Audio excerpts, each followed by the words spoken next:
বন্ধুরা, রঙ্গন গাছ সবারই একটি প্রিয় গাছ। আর এখানে আমার কাছে দেখেন পিঙ্ক রঙের রঙ্গন গাছ আছে।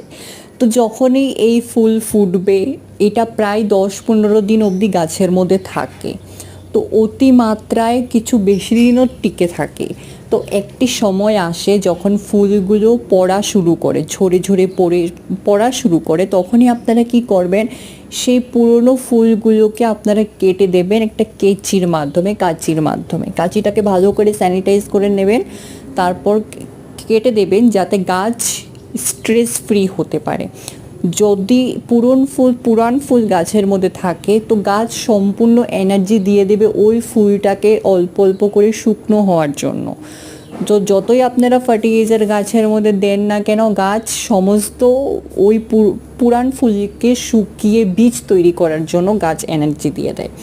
তো যখনই আপনারা এগুলো পুরান ফুলকে ভালো করে পিঞ্চিং করে দেবেন, তুলে দেবেন, তখন গাছ এনার্জেটিক ফিল করে, যাতে নতুন নতুন এখানে দেখেন বৃদ্ধি হবে, নতুন নতুন শাখা, নতুন নতুন ব্রাঞ্চেস বেরোবে। এখানে দেখেন হলুদ রঙ্গন গাছ আমার কাছে তো বেশ দারুণ লাগে। একটা গোলাপি রঙ্গন, একটা হলুদ রঙ্গন, আর লাল রঙ্গনও আছে, রেড কালারেরও আছে, আর হোয়াইট কালারেরও আছে। আপনারা 4-5টি কমন কালার পেয়ে যাবেন মার্কেটের মধ্যে। এগুলো ভ্যারাইটি হিসেব নিয়ে প্রাইস।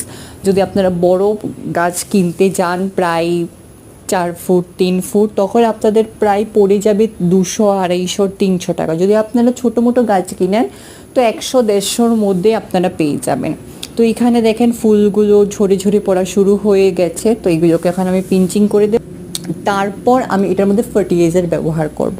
আর কি ফার্টিলাইজার আমি ব্যবহার করব, কি ঘরোয়া জিনিস, অবশ্যই যদি জানতে চান আমার পাশে থাকবেন। এটি আমার নতুন চ্যানেল, অল্প আমাকে সাপোর্ট করবেন বন্ধুরা, আমার চ্যানেলটিকে সাবস্ক্রাইব করে, যাতে আমি এগিয়ে যেতে পারি। আপনাদের ভালোবাসা পেলে আমি মোটিভেট হব। অল্প